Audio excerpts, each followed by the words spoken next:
Hello everyone.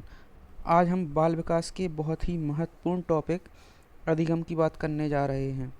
आज मैं आपको अधिगम से संबंधित कुछ महत्वपूर्ण परिभाषाएं बताने जा रहा हूं। जैसा कि आप जानते ही हैं कि अधिगम सीखने की प्रक्रिया होती है। जब किसी एक टॉपिक से संबंधित परिभाषाएं हम एक साथ पढ़ते हैं तो वे सब मिक्स हो जाती हैं। इसी समस्या को सुलझाने का प्रयास मैंने इस वीडियो में किया है। अगर आपको ये वीडियो पसंद आता है तो इसे लाइक, सब्सक्राइब और शेयर ज़रूर करें। मेरी आप सबसे एक रिक्वेस्ट और है कि मैं आपको इस वीडियो में जो भी ट्रिक्स बताऊंगा उन सब ट्रिक्स को आप फ़नी अंदाज में लीजिएगा, क्योंकि हम जो कुछ भी फ़नी अंदाज में पढ़ते हैं वो सब कुछ पढ़ा हुआ हमारे दिमाग में स्थायी रूप से बैठ जाता है। ओके, उसे हम कभी भूलते नहीं हैं। ठीक है, तो सबसे पहली ट्रिक की ओर बढ़ते हैं हम। इसमें आप सबसे पहली परिभाषा देखिए। स्किनर के अनुसार सीखना व्यवहार में उत्तरोत्तर सामंजस्य की प्रक्रिया है। यहाँ पे स्किनर से आप स्किन शब्द को अलग कर सकते हो, है ना। स्किन जो हमारी त्वचा होती है, जो हमारी स्किन में कोई भी कुछ जरा सी भी सुई चुभो दे या थोड़ा सा भी कोई सा भी कीड़ा काट लेता है तो हमारी स्किन हमारे मस्तिष्क तक जल्दी ही उत्तर पहुंचाती है ना। तो इस चीज़ को आप ऐसे कनेक्ट कर सकते हो इससे, और ये आपको आसानी से याद रहेगी। अगली परिभाषा गिलफोर्ड ने दी है। गिलफोर्ड के अनुसार व्यवहार के कारण व्यवहार में परिवर्तन ही सीखना कहलाता है। ओके, तो यहाँ से गिल से एक शब्द निकल के आता है इंग्लिश का गिल्टी, है ना। जब कोई हमसे गलत व्यवहार कर देता है तो हमें क्या होता है, बहुत ज़्यादा गिल्टी फील होती है और उसके बाद हम अपने व्यवहार में परिवर्तन कर लेते हैं उसके प्रति।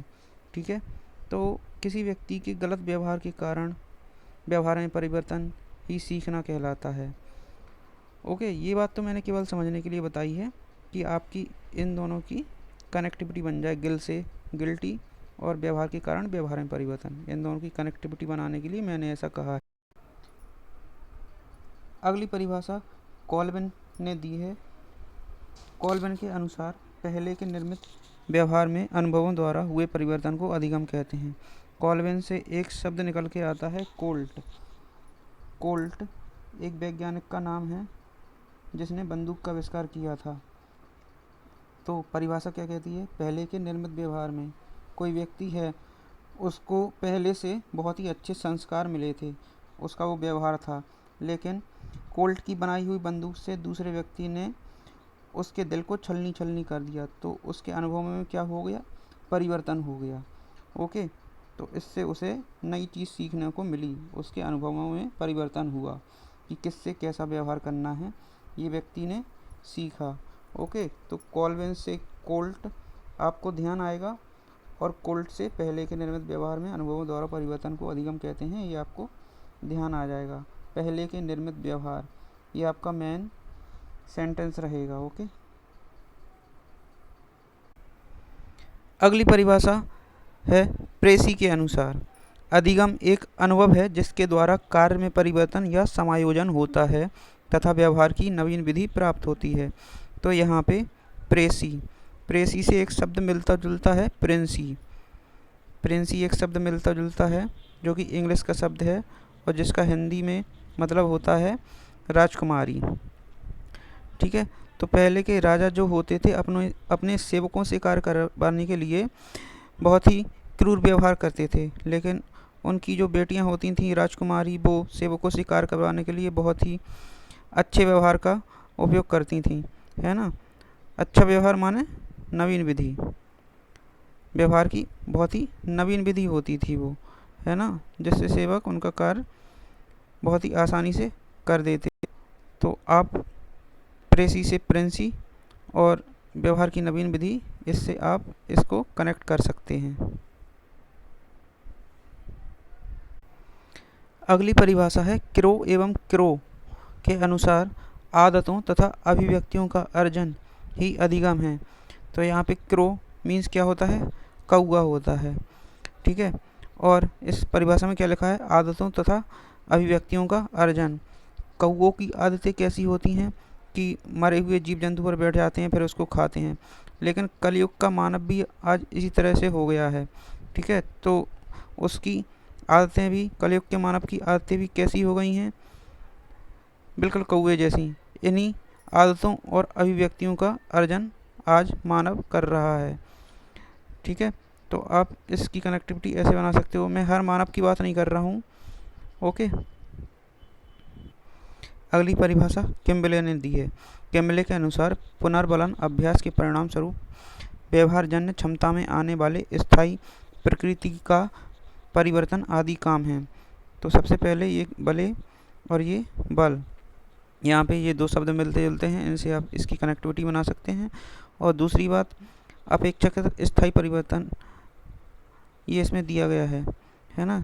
जब कोई इंसान, बहुत शक्तिशाली इंसान बल लगाता है तो वो लोहे की गेंद को भी चपटा कर सकता है।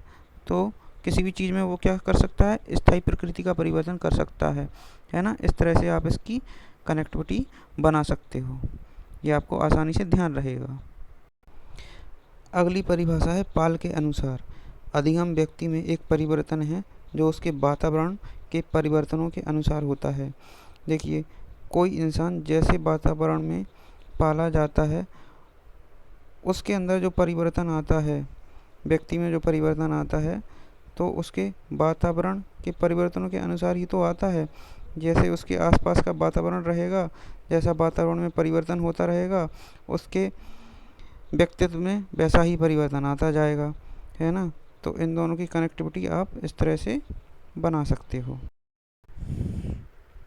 अगली परिभाषा है E.R. हेलगार्ड के अनुसार। अधिगम वह प्रक्रिया है जिसमें किसी नई क्रिया का जन्म होता है या सामने आई हुई परिस्थिति के अनुकूल उसमें उचित परिवर्तन किया जाता है। तो यहाँ पे जो गार्ड शब्द है, ये शब्द आप कनेक्ट कर सकते हो। जो ट्रेन के पीछे गार्ड रहते हैं, जो सिग्नल देते हैं, ठीक है, उससे आप कनेक्ट कर सकते हो। और उसके सामने अगर कोई विकट परिस्थिति आ गई है ना, तो उसके अनुकूल उसको सिग्नल में परिवर्तन करना पड़ता है। लेकिन मान लीजिए उस गार्ड को क्या रहा है? आलस आ रहा है, तो उसकी अंतरात्मा क्या कहेगी? विकट परिस्थिति जब आएगी उसके सामने, तो क्या कहेगी उसकी अंतरात्मा? ए यार, जरा हिल और सामने आई हुई परिस्थिति के अनुकूल कार्य करो, है ना, उसमें परिवर्तन करो। तो इस तरह से आप इसकी कनेक्टिविटी बना सकते हैं।